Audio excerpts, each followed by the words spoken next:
वारीमध्ये पांडुरंग भेटतो.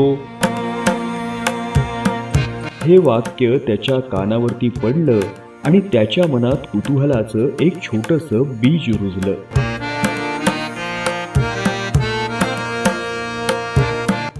फोटोग्राफीची आवड असलेला तो एक तरुण. कॅमेऱ्याच्या चौकटीतून जग पाहण्याची त्याला विलक्षण आवड होती. डोंगर, धबधबे, पक्षी, माणसं, सूर्यास्त, अगदी प्रत्येक दृश्य तो आपल्या कॅमेऱ्यामध्ये कैद करत असे.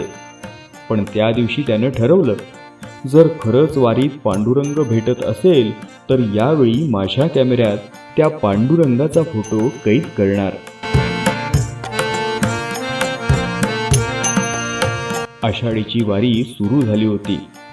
आभाळानं जणू पृथ्वीवरती प्रेमाचा वर्षावच केला होता.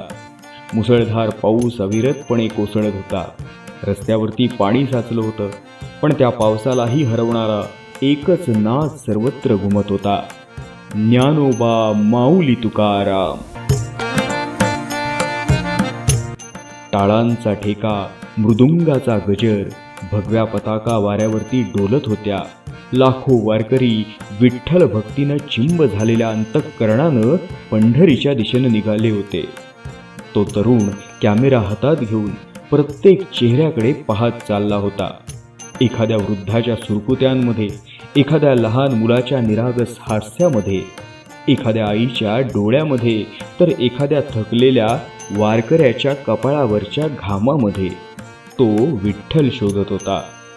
असं वाटत होतं की कदाचित पुढच्या चेहऱ्यामध्ये पांडुरंग दिसेल. तेवढ्यात त्याची नजर एका विचित्र दृश्यावरती खिळली. रस्त्याच्या मध्यभागी अगदी मधोमध एक वारकरी अगदी स्थिर उभा होता. ना तो पुढे चालत होता, ना तो मागे वळत होता. लोक त्याच्या या प्रकारामुळे त्याच्यावर चिडत होते. अरे बाजूला हो ना, रस्त्याच्या मध्यामध्ये काय बरं उभा राहिलेला आहेस? वारी अडवतोस की काय? काहींनी त्याला मूर्ख म्हणलं, काहींनी वेडा म्हणलं, पण तो मात्र हिमालयासारखा शांत स्थिरपणे उभा होता. या तरुणाला देखील त्याचा राग आला. तो त्याच्या जवळ गेला आणि म्हणाला, काका, अहो मध्ये का उभे आहात? त्यावरती उत्तर नाही. त्यानं पुन्हा विचारलं, तरी देखील तीच शांतता. मग मात्र याच्या मनात विचार चमकून गेला, याचा फोटो काढून उद्या सोशल मीडियावरतीच टाकतो. वारीतही असे आडमुठे लोक असतात तर. त्यानं कॅमेरा उचलला, पण क्लिक करण्याआधी मनात कुठेतरी आवाज आला, एकदा अजून विचारून बघ. तो पुन्हा त्या वारकऱ्याजवळ गेला आणि म्हणाला, काका, अहो खरंच सांगा ना, तुम्ही इथं का बरं उभे आहात? यावेळी देखील तो वारकरी काहीच बोलला नाही. त्यानं फक्त हातानं खाली इशारा केला. तरुणानं पाण्याकडं पाहिलं. पाण्याचा भोवरा तयार झालेला होता. गोल गोल फिरणारं पाणी अचानक खाली ओढलं जात होतं. वारकरी मग शांत स्वरात म्हणाला, बाळा, अरे इथं एकतर मॅनहोलचं झाकण नाहीये किंवा कदाचित मोठा खड्डा आहे. पाण्यामुळे तो कुणालाच दिसत नाहीये.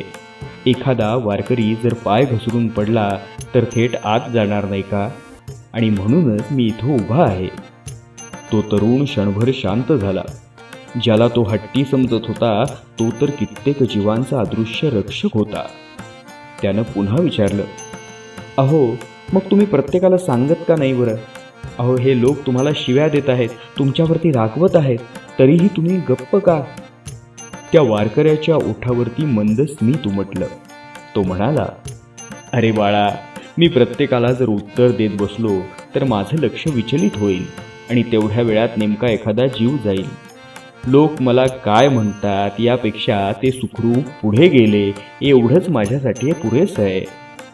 हे शब्द ऐकताच त्या तरुणाच्या डोळ्यातलं जग बदललं. त्यानं पुन्हा कॅमेरा हातात घेतला. यावेळी त्यानं त्या वारकऱ्याचा फोटो काढला.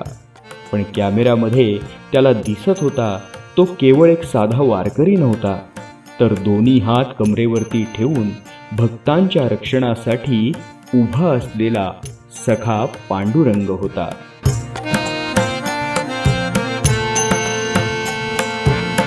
त्या दिवशी त्याला समजलं, पांडुरंग हा केवळ मंदिरातील मूर्तीमध्येच नसतो, तर जो स्वतःचा विचार न करता दुसऱ्याचा जीव वाचवण्यासाठी शांतपणे उभा राहतो, जो अपमान सहन करूनही सेवा सोडत नाही, जो उत्तरांपेक्षा कर्तव्याला मोठं मानतो, तोच खरा पांडुरंग असतो.